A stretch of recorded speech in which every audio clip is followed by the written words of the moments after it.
After my husband passed away, I hid his $22 million pension. My own son tried to throw me into a nursing home. My only son pushed my wheelchair into a room that smelled of bleach and despair. He held a pen, a stack of papers, and a lie on his lips. He told me to sign my life away, and he didn't even have the courage to look me in the eye while he did it. Before we continue, please subscribe to the channel and let us know where you are listening in the comments. The cold of the Minnesota winter seemed to seep through the walls of the Maple Crest Care Facility. It wasn't just the weather, it was the room itself. The fluorescent lights hummed with a pale, bluish glow, making everyone look sick. An electric heater in the corner made a soft, hissing sound, failing to fight off the chill. Outside the large window, fat, wet snowflakes slapped against the glass and slid down, blurring the world into a gray watercolor painting. I sat there, 75 years old, in the wheelchair my daughter-in-law, Sloane, had insisted I use. She stood behind me now, her hands resting on the handles, a gesture that was meant to look caring but felt like a cage. Her perfume, something expensive and sharp, cut through the sterile scent of the room. My son, Parker, stood in front of me. At 46, he still had the nervous energy of a boy who was in trouble. He avoided my gaze, his eyes darting from the papers in his hand to the professionally smiling man beside him, Dr. Avery Kincaid. "Just sign it, Mom," Parker said, his voice strained. He placed the thick file on the small table in front of me. "It's just some routine medical forms. For your own good." Sloane's grip tightened on the wheelchair. "What Parker means is, we're here to help, Beatrice. To make sure you're taken care of." Dr. Kincaid nodded, his smile never wavering. "It's a simple assessment, Mrs. Langford. Nothing to worry about." Sloane pulled out an expensive-looking fountain pen. The cap came off with a soft click, a sound that seemed deafeningly loud in the tense silence. She placed it on top of the documents. My heart, which had been pounding a frantic rhythm against my ribs, suddenly grew calm. The training from my years as the union treasurer took over. Fear recedes, focus takes its place. I ignored their faces, their placating words, their lies. My eyes went directly to the paper on top. I didn't need my reading glasses to see the bold black letters of the title. It was clear as day. It read, "Comprehensive Cognitive Assessment and Full Medical Power of Attorney." This wasn't a checkup. It was a coup. I slowly raised my head, my gaze passing over my son's pale, anxious face. I didn't stop there. I looked past him, past the doctor, and locked eyes with the person truly in charge. I stared directly at Sloane.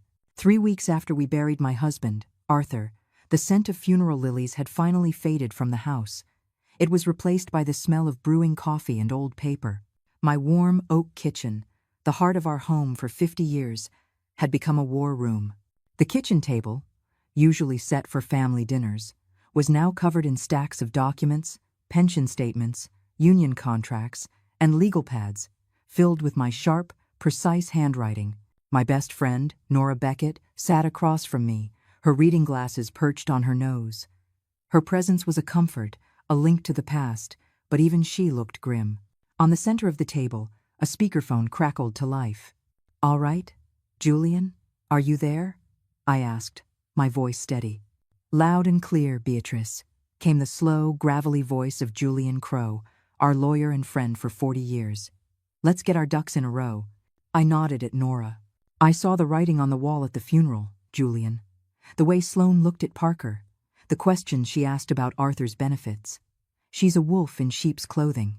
And Parker is just letting her lead him by the nose," Nora added, disgust lacing her words. "He's so desperate for a win after that last business venture went belly up. Which is why we need to act now," I said, tapping a thick document titled ERISA. "I won't let my son's foolishness or his wife's greed destroy what Arthur and I built. I need a fortress, Julian. An ironclad, legally untouchable fortress." "And a fortress you shall have," Julian's voice assured us from the speaker. "We'll build it with 3 walls. Wall number 1 is the QLAC. Think of it as a time-locked vault. We'll put the bulk of the capital in there. Not even you can touch it until you're 85. It immediately stops any kind of cash grab dead in its tracks." "Everyone." I made a note. "Good. Wall 2? The Spendthrift Trust," he continued. This is our legal fence. We'll transfer the income generating assets into it. The trust pays out your living expenses, but the principal is untouchable by outsiders. So if Parker's creditors come sniffing around, or if Sloan convinces him to make some catastrophic investment, this trust legally tells them to get lost. The money isn't theirs to be taken. Nora was already pulling the necessary paperwork from a file. She started feeding documents into the scanner on the corner of the table, its whirring sound a quiet hum of progress. And the final piece, Julian said, his voice lowering slightly, is the most important. It's the tripwire. We'll structure the trust with a no-contest clause and lock you in as the sole trustee. The clause will be very specific. If any immediate family member, namely Parker, challenges your competency or initiates guardianship proceedings, they are automatically and permanently disinherited. They get nothing, not a single red cent. It's harsh, Nora murmured, not looking up from her task. It's necessary, I countered. It's a deterrent, a shield. Nora reached into an old box of Arthur's files, pulling out a dusty ledger from the early days of the fund. As she opened it to scan a specific page detailing the initial seed money, her hand paused. It was just for a second, a barely noticeable hesitation. Her breath caught. I noticed immediately. What is it, Nora? She flinched, then quickly straightened the page on the scanner, her movements suddenly brisk. Nothing, she said, a little too quickly. Just dust. You know, it's hard looking at his handwriting. She cleared her throat. Arthur kept so many things. It was the first time Nora had ever lied to me. I felt a cold prickle on my skin, but decided to let it go. For now, there were more important battles to plan. The papers are on their way to you now, Julian, Nora said, her voice back to normal. The printer on the sideboard began to spit out signature pages. I watched the black ink form the complex legal language that would protect my life's work. Each page was a brick in my fortress. Nora got up and stamped each one with a red notary seal. The thud of the stamp was a final, decisive sound. My grief for Arthur was still a raw, open wound, but in that moment, it was channeled into a cold, hard resolve. I wasn't just a grieving widow. I was a treasurer getting ready for an audit, and I would not be found wanting. The first crack in the dam appeared 2 weeks later. It was a Tuesday afternoon. Weak sunlight filtered through the living room window, casting long shadows across the hardwood floor. I was sitting in my favorite armchair by the fireplace, a half-finished cup of peppermint tea on the table beside me. The house was quiet, filled with the comfortable silence that follows a long life lived within the same four walls. Then, the silence was broken by the crunch of tires on the snow-covered driveway. I glanced out the window and saw a sleek, black SUV, the kind that costs more than my first house, Parker and Sloan. A few moments later, they were standing in my living room, bringing the cold air in with them. Sloan was all smiles, handing me a small, elegantly wrapped box. "We brought you some tea, Beatrice. From that little shop you like downtown." Parker just stood there, shifting his weight from one foot to the other. "Hi, Mom." "Thank you, Sloan." "Parker. It's lovely to see you both," I said, my voice even. I motioned for them to sit on the sofa opposite me. Sloan sat down with perfect posture, a living room predator in a cashmere coat. Parker slumped into the cushions beside her. "We were just worried about you," Sloan began, getting straight to the point after a few moments of small talk. "All alone in this big house. The winters here are no joke." "I've managed for 75 winters, dear. I think I've got the hang of it," I said, taking a sip of my tea. Sloan let out a soft, rehearsed laugh. "Oh, I know, you're tough as nails. But we were talking, and there are some wonderful new communities now. They're not like the old nursing homes. They're more like resorts. They have chefs, activities, on-site medical staff. It's about ensuring your safety, giving you and us peace of mind." She was a master of her craft. Every word was carefully chosen, dipped in honey to hide the poison underneath. She wasn't talking about a home. She was talking about a cage.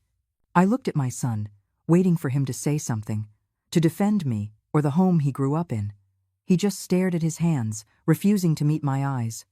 He was a stranger sitting on my sofa, As Sloane continued to paint a picture of this luxurious prison, a phone buzzed on the glass coffee table between us. It was Parker's. The screen lit up, and even from across the room, I could clearly see the caller ID, H. Pike. Parker snatched the phone as if it were a hot coal, his thumb fumbling to silence the call. He shoved it deep into his pocket, a flush creeping up his neck. He still didn't look at me. The name meant nothing to me then, but my treasurer's brain filed it away instantly. H. Pike. It was a piece of data that didn't fit, a loose thread. The conversation petered out after that. My polite but firm refusals to discuss the matter further left Sloane with nowhere to go. They stood up to leave. "Well, we just want you to think about it," Sloane said, her smile stretched a little too thin. As they walked toward the foyer, her eyes swept across the living room. Her gaze paused, just for a second, on the old, cast-iron safe that stood in the corner, the same safe that had been there for 40 years. It was a quick, almost imperceptible glance, but I saw it. I saw the flicker of calculation, of greed. "Arthur was always so careful," she said, her voice light and casual. "I imagine the Steelworkers Union had its share of bad debts and shady characters back in the day. He must have kept everything under lock and key." "My husband was a man of integrity," I said, my voice turning cold as the winter air outside. "He protected what was his."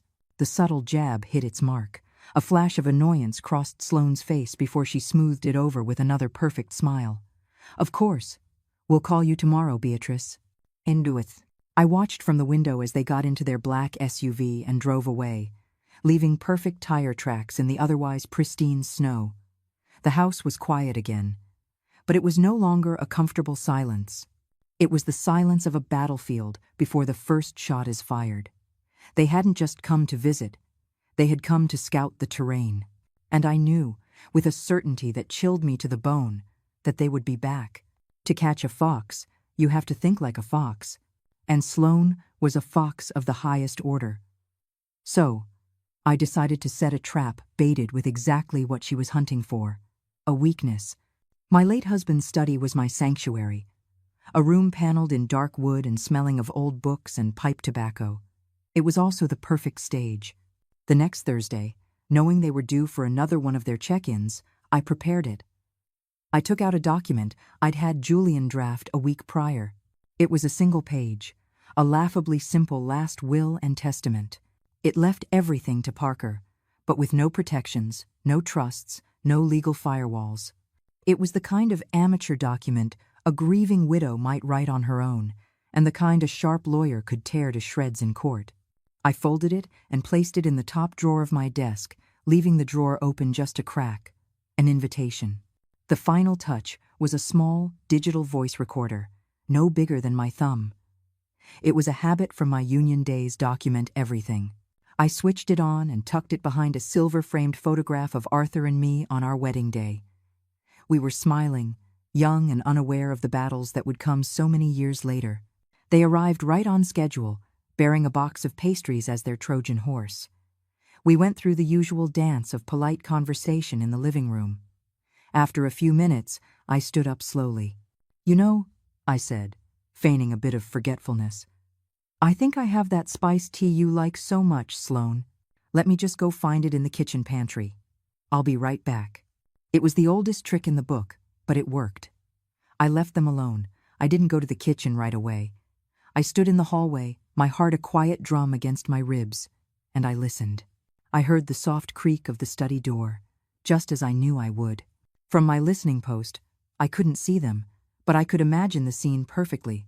Sloane, directing Parker to stand watch at the door. Her, moving with silent efficiency to my desk. The soft scrape of the drawer opening. A pause. Then the quiet, almost inaudible click of a phone camera. Once. Twice. The scrape of the drawer closing. A few moments later, they emerged from the study, their faces perfectly composed. Sloane was smiling. "No luck on that tea, Beatrice?" "No, I'm afraid I must have finished it," I said, matching her calm. They didn't stay long after that. The purpose of their visit was complete. As I watched their SUV pull away, I felt no sense of victory, just a sour, bitter taste in my mouth. I walked back into the study, the room still holding the faint trace of Sloane's perfume. I retrieved the recorder from behind the photograph. I sat down in Arthur's old leather chair and pressed play. I heard the rustle of their coats, their hushed whispers. "Is this it?" Parker's voice, nervous and thin. "Quiet," Sloane's sharp reply. Then the sound of the drawer, a soft gasp of triumph. "Oh, you beautiful, stupid old woman. It's perfect, simple, easy to contest on grounds of diminished capacity." I heard the click of her phone. "What now?" Parker asked. Now we have our leverage," she whispered back. "She thinks she's in control. Let her play her little games." Then I heard the distinct sound of a text message being sent. I knew what it said without having to see it. The fox had taken the bait, hook, line, and sinker. The trap was set. Now, all I had to do was wait for it to spring. Before we continue, please subscribe to the channel and let us know where you are listening in the comments. The final attempt at a peaceful surrender came over a dinner I neither wanted nor enjoyed. Sloane had chosen the restaurant. It was one of those new, painfully trendy places downtown where the lighting was too dim and the prices were too high. The air was thick with the buzz of loud conversations and the clatter of silverware, a constant, nervous drumbeat against the backdrop of some kind of minimalist jazz music. I felt like a museum piece, out of time and out of place in my simple wool dress and pearls, amidst a sea of sharp suits and designer labels. We were seated at a small table draped in a ridiculously white tablecloth. Sloane sat opposite me, looking perfectly at home. Parker sat beside me, looking like he wanted to be anywhere else on Earth. For the first 20 minutes, we played a game. We talked about the weather, the abysmal state of the local sports team, Parker's latest business idea that was still in the planning stages. A phrase I'd come to understand meant it was already failing. It was all a carefully choreographed dance, a prelude to the main event. Sloane, naturally, fired the first shot. She placed her wineglass down with a delicate click. "Beatrice," she began, her voice a smooth purr that barely rose above the room's din. "Parker and I have been doing a lot of thinking. About the future, about legacy." I simply raised an eyebrow and waited. "Your financial health is in excellent shape, thanks to your and Arthur's incredible foresight," she continued, as if she were giving a corporate presentation. "But we believe in a holistic approach. It's not just about managing assets, it's about managing quality of life. We need to be proactive, not reactive." "And what exactly does being proactive entail?" I asked, my voice dangerously quiet. "It means getting all our ducks in a row," she said, leaning forward. Her smile was bright, but it never touched her eyes. "It means consolidating decision-making. We found a service. Think of them as a personal CEO for your later years. They manage everything from healthcare appointments to property maintenance. And in conjunction with that, we think it's time to seriously consider that residential community we mentioned. It's a turnkey solution for your long-term comfort and our peace of mind." She made it sound like a business acquisition. I wasn't a person. I was a portfolio to be managed, a problem to be optimized. I felt a surge of ice, cold anger, but I kept my face a placid mask. I turned my head slightly to look at my son. "Parker, is this what you want?" He flinched, finally forced to speak. He cleared his throat and pulled a folded piece of paper from his jacket pocket. He unfolded it and slid it across the pristine white tablecloth. His hand was trembling slightly. "It's just a formality, Mom," he mumbled, his eyes fixed on the breadbasket. "It's a temporary medical power of attorney. Just so, I can help with things. Scheduling appointments, talking to doctors, in case something happens. It's just to make things easier."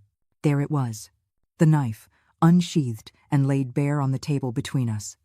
I looked down at the document. The language was dense, but the intent was crystal clear.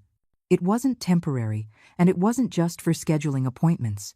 It was a key to everything, to my money, to my home, to my very freedom. As I stared at it, my hand brushed against my wineglass. A few drops of deep red wine sloshed over the rim, landing on the perfect white cloth.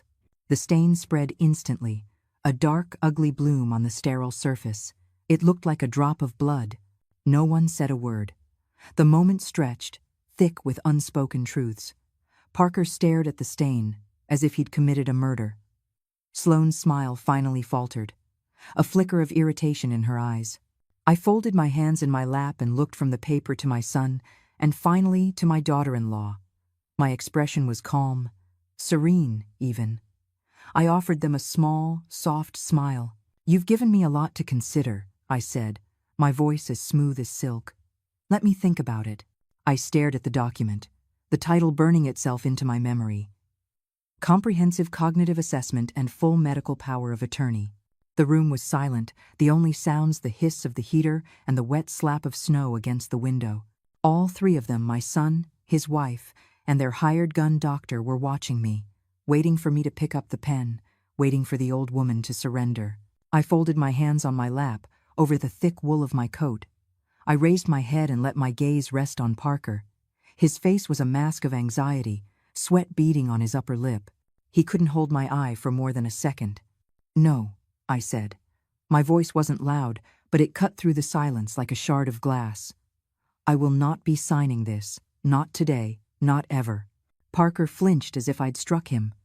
"Mom, please," he started, his voice a desperate whisper. "Don't make this difficult. We're just trying to help. It's for your own good, I swear." "My own good?" I repeated, the words tasting like ash. "You bring me here under false pretenses. You ambush me with a doctor I've never met, and you try to trick me into signing away my rights. How, exactly, is any of that for my good, Parker?" He had no answer. He just looked helplessly at his wife. Sloane stepped forward, her placid smile finally gone, replaced by a look of cold impatience. She cut Parker off before he could stammer out another word. "Very well, Beatrice. We had hoped to do this the easy way." She turned to Dr. Kincaid. "Doctor, would you be so kind as to give us a moment?" Kincaid nodded, ever the professional, and slipped out of the room, closing the door softly behind him. Sloane pulled a sleek smartphone from her purse and tapped the screen. A man's face appeared, sharp and severe in a lawyer's suit. He was on a video call. "Mark, are you ready?" Sloane asked. "Ready when you are, Sloane," the lawyer's tinny voice replied from the phone's speaker. "The petition for emergency conservatorship is drafted and ready to file. I just need the word." My breath caught in my chest. This was it. The moment of truth. Sloane held the phone up, as if to make sure I could see. "Beatrice, this is your last chance. Sign the papers, and we can all go home and pretend this unpleasantness never happened. Refuse, and I will instruct Mark to file this petition with the Hennepin County Court, effective immediately. They will appoint a temporary guardian, likely Parker, pending a full hearing. The choice is yours." It was a perfectly executed checkmate, or so she thought. I looked at the phone, at the smug face of her lawyer. I looked at my son, who now seemed to be shrinking into the wallpaper. And I looked at Sloane, her eyes glittering with triumph. I felt a surge of adrenaline, the thrill of the fight I had been preparing for. I gave her my answer. "Do it." Parker let out a small, strangled gasp. "Mom, no!" But Sloane was already speaking. "You heard her, Mark. File it, now." "Filing," the lawyer's voice confirmed. I could hear the faint clicking of a keyboard. "The petition has been submitted to the court's e-portal. We should receive electronic confirmation momentarily." We waited. The silence in the room was electric. Parker was pale, looking back and forth between me and Sloane, finally understanding that he was a pawn in a game far bigger than he'd imagined. My own phone, tucked away in my purse, gave a single, soft buzz. It was the confirmation I'd been waiting for. The tripwire had been triggered. The lawyer's phone on Sloane's screen pinged. "There it is," he said. "Confirmation received. The court has accepted the filing." "Oh." Sloane switched off the call and turned to me, a victorious smirk playing on her lips. "It's done, Beatrice. It's over." "Oh, I don't think so," I said, a slow smile spreading across my own face. "Why don't you try calling your friends at Marrowband Capital, see if they're still interested in your little venture?" A flicker of confusion crossed her face. "What are you talking about?" "The trust, Sloane. The one you were so eager to get your hands on. You see, my lawyer, Julian Crow, is an old-fashioned man, but he understands modern technology. He set up an alert system tied directly to the court's filing database. The moment your lawyer filed that petition, the very second it was accepted, An automated directive was sent from Julian's office to the financial custodians of the entire $22 million fund. I let the words hang in the air, enjoying the dawning horror in her eyes. As of approximately 30 seconds ago, I continued, every asset, every stock, every last dollar of the Langford Family Trust has been placed under an emergency freeze. It's now locked in a temporary, non-affiliated community trust for the next 18 months, pending an investigation into potential elder financial abuse and coercion. You can't touch it. I can't touch it. No one can. You pulled the trigger, Sloan, and you shot your own plan right in the heart. For a glorious moment, she was speechless. The color drained from her face. I saw real, genuine shock. I had won. But then, something strange happened. The shock faded. The color returned to her cheeks, and the look of horror was replaced by a slow, cold, terrifying smile. It was a smile of pure, unadulterated victory. Good, she said, her voice a low, triumphant hiss. Oh, Beatrice, you magnificent old fool. You did exactly what I wanted you to do. End of quote. A cold dread, colder than the Minnesota winter, crept up my spine. You think this was about a quick cash grab? She laughed, a short, ugly sound. This was never about getting you to sign a piece of paper.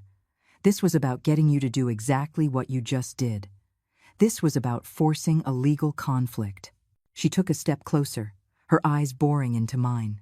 Because now, by law, since you and I are contested parties in a dispute over a frozen estate, I, as Parker's concerned wife, have the legal standing to demand what I could never get before. I have the right to petition the court for a full, comprehensive, forensic audit of the entire $22 million pension fund, from the day it was created until today. She leaned in, her voice dropping to a whisper. You built your fortress, Beatrice, and I just tricked you into handing me the battering ram. Let's open up the books, shall we? Let's see just how clean Arthur's precious legacy really island. The preliminary hearing was held in a small, stuffy courtroom in the Hennepin County Government Center. The air was thick with the smell of old paper and floor polish.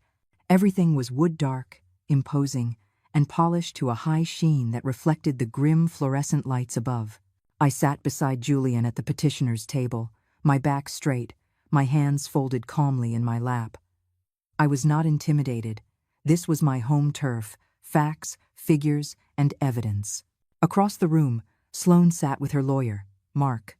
She projected an air of serene boredom, as if this were all a tedious but necessary formality. Parker sat behind them, looking haggard and gray. He wouldn't look at me. He wouldn't look at anyone. He just stared at a point on the far wall, a man already convicted by his own conscience. The judge, a woman named Espinoza with sharp eyes and a no-nonsense demeanor, called the room to order. Mr. Crow, she said, her voice crisp. The court has reviewed the petition for emergency conservatorship filed by Mr. Parker Langford. The floor is yours. Julian rose slowly, a lion in winter. He was steady, methodical, and utterly confident. He laid out the timeline for the judge, speaking in calm, measured tones. He described the unwanted visits, the pressure, the ambush at Maple Crest. He presented my detailed journal entries, each one dated and timed, as evidence of a coordinated campaign of harassment. Your Honor, Julian said, his voice resonating with quiet authority. This is not a case of a concerned son. This is a case of a calculated, predatory attempt to seize control of a $22 million estate by manufacturing a health crisis that does not exist. Judge Espinoza listened intently, her expression unreadable. Sloane's lawyer, Mark, occasionally made a note, but he didn't object. He was letting Julian build his case, letting him lay all his cards on the table. And now, Your Honor, Julian announced, we come to the smoking gun. With the court's permission, I would like to play an audio recording made by my client in her own home on the afternoon of January 24th. He placed a small digital recorder on the table and pressed a button. My own voice filled the courtroom, clear and steady, narrating the time and date. Then, after a moment of silence, came the hushed whispers from my study, Sloane's sharp, triumphant voice, Parker's nervous replies, Every word of their conspiracy to use the decoy will against me, captured perfectly. A low murmur rippled through the few observers in the gallery. Judge Espinosa leaned forward, her brow furrowed in concentration. Parker sank lower in his chair, his face ashen. For the first time, a flicker of something annoyance, perhaps, crossed Sloane's calm facade. We had them, dead to rights. Julian switched off the recorder. As you can hear, Your Honor, this was a premeditated plot. Objection, Mark said, standing up smoothly. He wasn't rattled. He was calm, dangerously calm. On what grounds, counsel? The judge asked. Not on the grounds of authenticity, Your Honor, Mark said, a faint, predatory smile on his lips. We don't dispute that the recording is of our clients. We object on the grounds of incompleteness. Mr. Crow has presented a curated snippet of a much larger picture. We believe it's only fair for the court to have the full context. Julian frowned. Your Honor, this is a stalling tactic. It is not, Mark interrupted.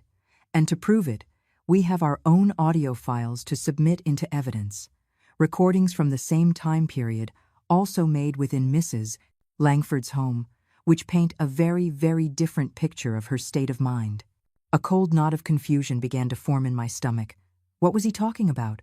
There were no other recordings. Judge Espinosa hesitated, then nodded. The court will allow it. Proceed. Mark nodded to his paralegal, who clicked a mouse. A new voice filled the room. It was my voice, but it wasn't me. The snow, my voice said, but it was different. It was thin, reedy, laced with a strange, trembling paranoia. It's not real snow. They're watching me through it. Arthur told me they would. The courtroom was utterly silent. I stared at the speakers, my mind reeling. I had never said those words. I had never even thought them. Julian was on his feet. Objection. Where did this come from? This is fabricated. It was recovered from the cloud backup of the same digital device your client used, Your Honor, Mark said smoothly. The metadata is intact. We have an expert ready to testify. Before Julian could respond, Mark signaled to his paralegal again. Another recording played. My voice again, this time sounding exhausted and hopelessly confused. Parker, just take the money, my voice sighed, a sound of utter defeat. Just take it. I can't keep track of the numbers anymore. The decimal points. They keep moving around. Just sign the papers for me, dear. You know what's best. The floor fell out from under me. That was the phrase from the decoy will meeting. But the context, the meaning, it was twisted into something monstrous. It sounded like a genuine plea from a woman who had lost her mind. It was a perfect, damning lie, delivered in my own voice. What is this? I whispered, grabbing Julian's arm. Julian, what is this witchcraft? He was as stunned as I was, his face pale. He was an old warrior, a master of paper and precedent. He was completely unprepared for a ghost in the machine. He was on the ropes, and he knew it. Your Honor, Mark said, his voice dripping with false sympathy. As you can hear, Mrs. Langford is a woman in deep distress.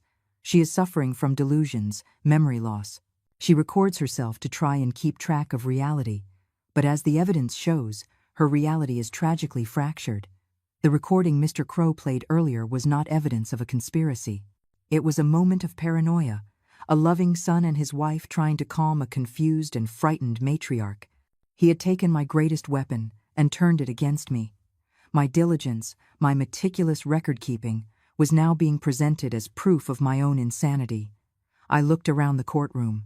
The observers were no longer looking at me with curiosity, but with pity. The judge's sharp, intelligent eyes had softened with concern. She was looking at me not as a petitioner, but as a patient. I saw Sloane then. She wasn't smirking. She wasn't gloating. She was watching me with a look of serene, reptilian stillness. She was the one pulling the strings, a puppeteer so skilled you could barely see the wires. Judge Espinosa cleared her throat. Given this, conflicting and deeply concerning new evidence, the court finds that the petition for a full forensic audit of the Langford Family Trust is warranted and hereby granted. She looked directly at me, her voice softening. And I am scheduling a full competency hearing for Mrs. Langford in 30 days. This court will appoint an independent medical examiner. She brought the gavel down. The The sharp crack echoed in the silent room. It wasn't the sound of a recess. It was the sound of a cage door slamming shut. Julian Crow's office was on the 32nd floor of a skyscraper in downtown Minneapolis. It was a place I had always associated with strength and security, a fortress in the sky. But that night, it felt like a cage. It was almost midnight. Outside the panoramic window, the city lights glittered like a carpet of scattered diamonds, cold and indifferent. Inside, the only light came from a single green banker's lamp on Julian's massive mahogany desk, casting long, dancing shadows on the walls of law books. Julian was pacing, his suit jacket off, his tie loosened. He ran a hand through his shock of white hair, a gesture of pure frustration I had seen only a handful of times in 40 years. "Deep fake audio," he muttered, the words sounding alien in his mouth. "It's a ghost. How do you cross-examine a ghost?" The judge looked at you, B. She saw a confused old woman. Their narrative is winning. I sat in one of the leather armchairs, a cup of tea long gone cold on the table beside me. The shock from the courtroom had subsided, leaving behind a hard, dense dread in the pit of my stomach. Nora sat in the chair next to me, silent and rigid. She hadn't said more than 10 words since we left the courthouse. She just stared into the middle distance, her hands clenched so tightly in her lap her knuckles were white. The phone on Julian's desk chirped. He snatched it up. "Yeah? I see. So they're not wasting any time." "Of course they are. Start with the foundation." "Understood. Keep me posted." He hung up, his face grim. That was my contact at the accounting firm the court appointed. The audit has officially begun. They've requested all founding documents, all transaction records from the first 5 years of the fund. A small, choked sound escaped from Nora's throat. It was so quiet, I almost thought I'd imagined it. But Julian heard it too. He stopped pacing and looked at her. "Nora, are you all right?" She didn't answer. She just gave a slight, almost imperceptible shake of her head. Her gaze was still fixed on nothing. I felt that same cold prickle on my skin I'd felt in my kitchen weeks ago. The lie, the hesitation, the dust in her eyes. It was all connected. "Nora," I said, my voice low and steady. "What is it? What about the first 5 years?" She finally looked at me, and her eyes were filled with a terror so profound it stole my breath. "I'm so sorry, B," she whispered, her voice cracking. "I should have told you years ago. I wanted to, Arthur. Arthur made me promise." Julian and I exchanged a look of alarm. He pulled up a chair and sat down, his full attention now on Nora. "Promise what?" he asked gently. The story came tumbling out then, a torrent of words held back for decades. It was a confession. "It was the 3rd year of the fund," she began, her words rushing together. "There was a man, Frank Miller, a smelter at the plant. Do you remember him, B? His wife had that terrible illness, the one the doctors couldn't figure out. His medical insurance ran out. He took out a second mortgage on his house to pay the bills, but he fell behind. The bank was going to foreclose. He was going to lose everything. I remembered Frank, a good man, quiet, worked his whole life at the plant. Arthur was the head of the union," Nora continued, tears now streaming down her face, leaving dark tracks on her cheeks. "He tried everything. He set up a collection. He appealed to management. But it wasn't enough. They were going to be on the street in a week. Arthur, he couldn't let it happen. He said the union was a brotherhood, that it had to mean something more than just contracts and paychecks." She took a shuddering breath. "So he did something. He used his discretionary authority as the fund's trustee. He made a special transaction, an undocumented capital transfer. He moved $150,000 from the pension fund's reserve account to an anonymous holding company, which then paid off the Miller family's debt." The room went completely silent. The only sound was the faint hum of the city traffic, 32 floors below. The floor seemed to tilt beneath my feet. "He bent the rules to save a good man, B," Nora pleaded, her voice a desperate whisper. "He logged it as a long-term investment in a shell corporation, a ghost asset. He was going to replace the money himself over the next few years from his own salary and investments. He swore he would. But then the market took a downturn in '78, and then he got sick, and he never got the chance to fix it. He made me swear I would never tell anyone. He said it would tarnish the union's name. He said his legacy was protecting the workers, and this was part of it. Betrayal is a funny thing. It's not a loud, explosive event. It's a quiet, cold poison that seeps into your bones. My best friend, my confidant for half a century, had sat beside me while I built my fortress, knowing all along there was a gaping, fatal hole in its foundation. And my husband, my Arthur, the man I had placed on a pedestal, the man whose honor I was fighting to defend, was not the perfect saint I remembered. He was a man who stole. He stole for the right reasons, perhaps, but he stole nonetheless. Julian finally spoke, his voice heavy with the weight of the law. "A ghost asset," he said, the words hanging in the air like a death sentence. "An undocumented transfer of that size from a federally regulated pension fund. They're not going to call that bending the rules. They're going to call it embezzlement. They're going to call it fraud." He was right. I knew he was right. Sloane's audit wasn't a fishing expedition anymore. She hadn't just tricked me into giving her a battering ram. Nora's secret had just told her exactly where to aim it. I stood up and walked to the window, turning my back on them. I wrapped my arms around myself, trying to ward off a chill that had nothing to do with the temperature. I looked out at the glittering, indifferent city. The woman who had walked into this office tonight, the confident widow fighting for her husband's honor, was gone. In her place was a stranger, a fool who had built her life on a foundation of secrets and lies. I had never felt so completely, utterly alone. Sleep wouldn't come. I lay in the dark of my bedroom, the house silent around me, but my mind was a raging storm. Nora's confession echoed in my thoughts, a drumbeat of betrayal. Arthur's perfect image, the one I had polished and cherished for 50 years, had been shattered. And the audit, Sloane's masterstroke, was now underway, a team of strangers picking through the bones of my husband's life, searching for the very flaw I now knew was there. I felt trapped, outmaneuvered at every turn, a queen on a chessboard with no moves left to make. Despair is a heavy blanket. It smothers you. Sometime in the dead of night, I couldn't bear it anymore. I slipped out of bed, pulling on my thick robe. I wasn't sure what I was looking for. Absolution? An answer? I was just a ghost haunting my own home, a home that now felt filled with secrets. I found myself standing at the bottom of the narrow stairs leading to the attic, my hand on the cold brass knob.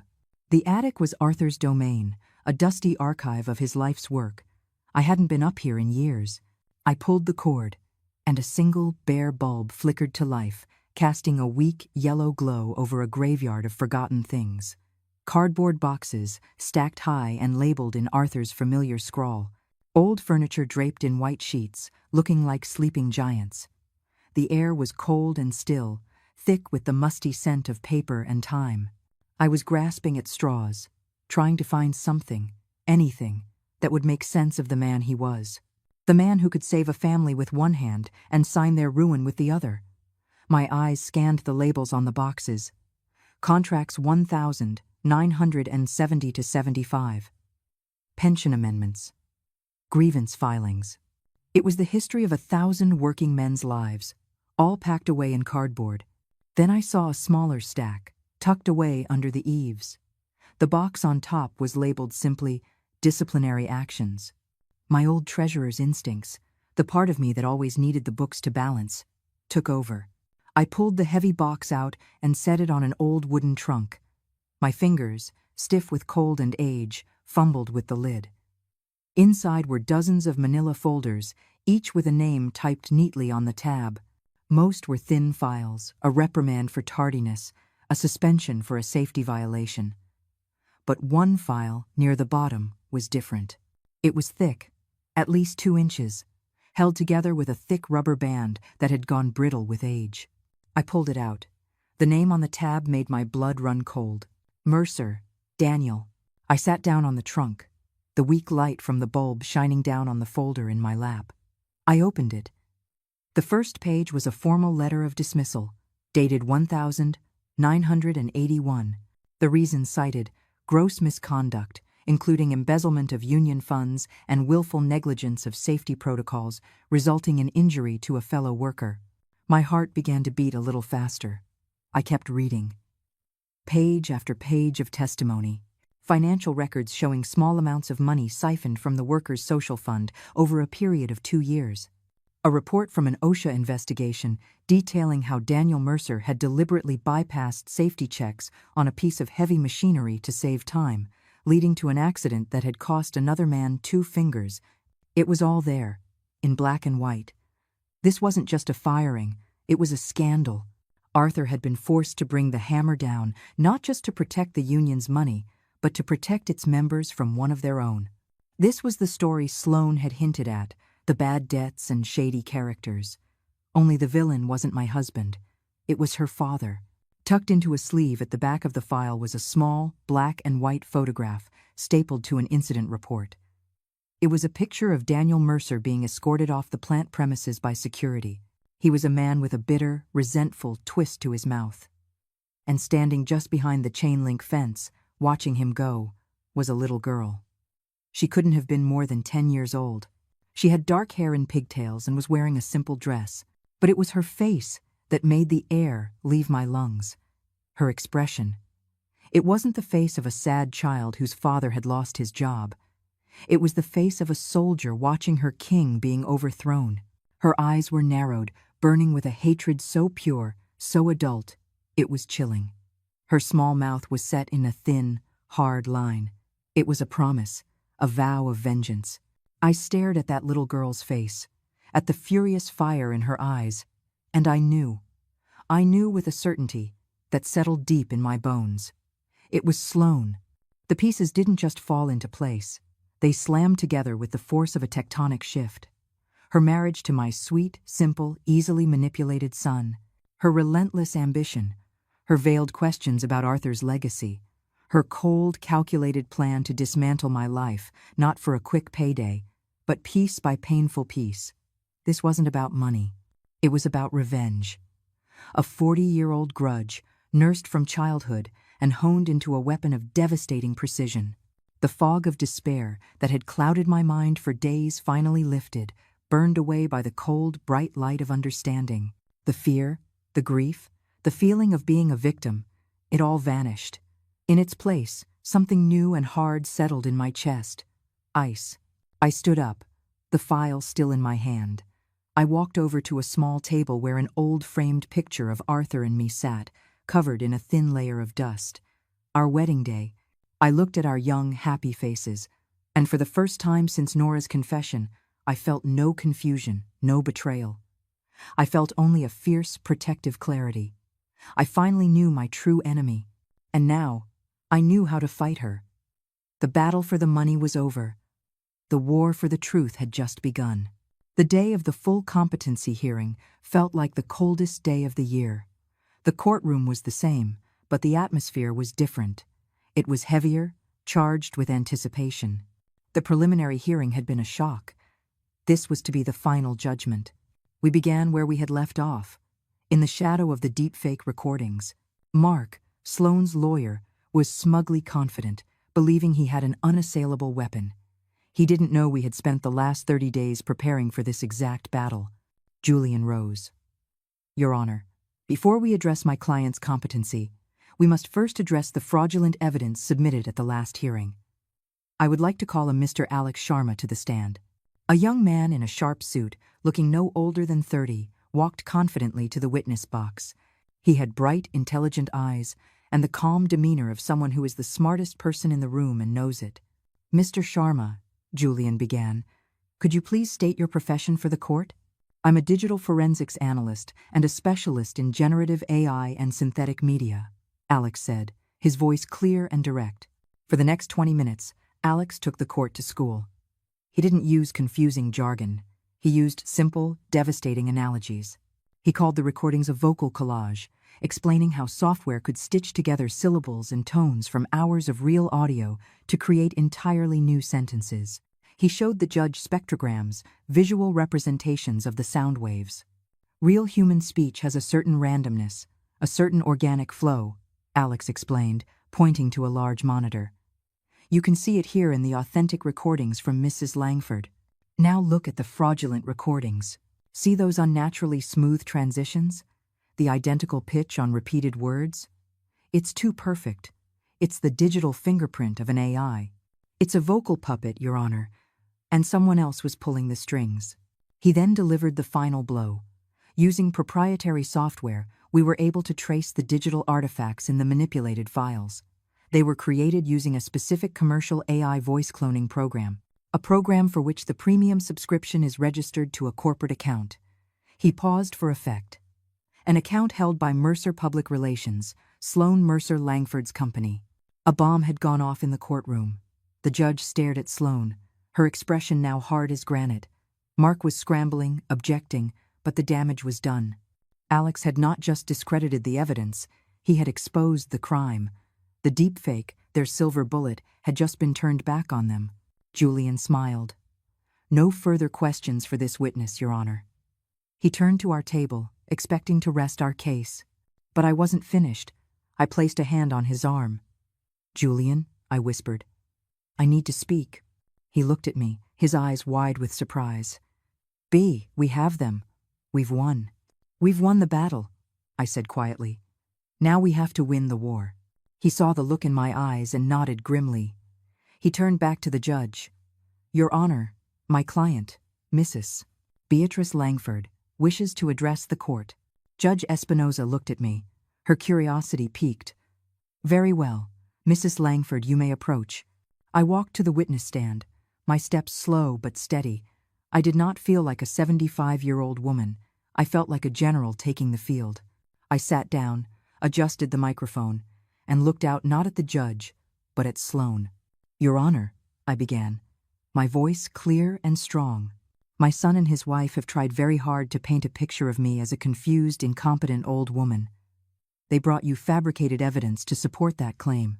But their entire case, this entire ugly affair, is built on a much older lie. To understand what is happening here, you have to understand what happened 40 years ago. I reached down and lifted the thick, worn manila folder onto the ledge in front of me. This is the personnel file of a man named Daniel Mercer, Sloan's father. Sloan's mask of composure finally cracked. A flicker of pure animal panic flashed in her eyes. Parker looked as if he'd been turned to stone. Daniel Mercer was fired from the Steelworkers Union in 1981, I continued, my voice cold and factual. He was not laid off. He was fired for cause. He was fired for embezzling from the workers' social fund, and he was fired for criminal negligence that cost another man part of his hand. It's all in this file. The reports, the signed confessions, the evidence. I slid the file toward the court clerk. This whole sordid affair isn't about my health. It has never been about the money, not really. This is a vendetta, a 40-year-old grudge held by a daughter who has built her life on the false belief that her father was a victim, when in fact, he was a thief and a disgrace. I then turned to the matter of the audit. Sloan's lawyer has also made a great deal about a financial anomaly they discovered in the pension fund's early records, a transfer of $150,000 that was improperly documented. They would have you believe this is proof of my late husband's corruption. They are half right. It was improperly documented. But it was not an act of corruption. It was an act of justice. I reached into my bag and pulled out Arthur's old, leather-bound notebook. This was my husband's private ledger. In it, he detailed the real story. The money Daniel Mercer stole wasn't from the union itself, but from the disability and relief payments of the very family whose father he had injured. He was stealing from a crippled man. The union couldn't legally replace the funds without a lengthy and public lawsuit that would have bankrupted the Miller family in legal fees, so my husband made a choice. My voice grew thick with emotion, with pride. He made a choice to do what was right, not what was easy. He personally authorized the transfer to make that family whole again, logging it as a ghost asset with the full intention of repaying it himself. He broke a rule to uphold a principle. He protected his own. That was the man he was. I finally looked directly at Sloan, my voice dropping to a near whisper, yet carrying across the silent courtroom. The audit you demanded, Sloan, the weapon you thought would destroy my husband's name, has done the opposite. It has revealed his true character. It has cemented his legacy. I leaned forward into the microphone, my eyes locked on hers. My husband's legacy is honor. What is your father's? The silence that followed was absolute. It was as if all the air had been sucked out of the room. Sloane's face was a crumbling ruin. The mask was gone. All that was left was the raw, ugly hatred of that little girl in the photograph. Parker finally broke. He buried his face in his hands, his shoulders shaking with silent, racking sobs. The house of cards he had built his life upon had just come crashing down around him. Judge Espinoza simply stared, her expression a mixture of shock and profound understanding. The truth, once unleashed, was a weapon against which there was no defense. The dust from the courtroom explosion settled over the next 2 days. The court's verdict was swift and decisive. The conservatorship petition was dismissed with prejudice, meaning it could never be filed again. Judge Espinoza issued a scathing rebuke of Sloane and her legal team for attempting to defraud the court. The audit was halted. I was free. But I felt no joy. Parker came to the house on Sunday evening. He came alone. I watched from the living room window as his modest sedan pulled into the driveway, a world away from the gleaming black SUV he used to arrive in. He walked up the path, his shoulders slumped, a man carrying the weight of the world. I met him at the door and let him in without a word. We walked into the living room, the same room where this whole nightmare had begun with their carefully worded suggestions and false concern. The air was thick with unspoken words. The family photos on the mantelpiece of Arthur, of a younger, happier Parker, of me seemed to watch us, silent judges in our family's final trial. Parker didn't sit down. He just stood in the middle of the room, his hands stuffed in his pockets, his eyes fixed on the floor. "Mom, he began, his voice raspy. He couldn't finish. The words wouldn't come. "Sit down, Parker," I said, my voice gentle but firm. He sank onto the sofa. I sat in my armchair opposite him. I didn't raise my voice. I didn't need to. The truth was loud enough. I had placed 2 items on the coffee table between us before he arrived. On one side was Arthur's old, leather-bound notebook, its pages filled with his steady, honest handwriting. On the other side was the small, cold, digital recorder that held the audio of Sloane's phone call with Hadrian Pike, the one Julian's investigators had uncovered, where they cheerfully discussed how they would carve up my assets once I was locked away. Honor and greed, sitting side by side. "This," I said, my voice quiet, tapping my finger on the notebook. "This is who your grandfather was.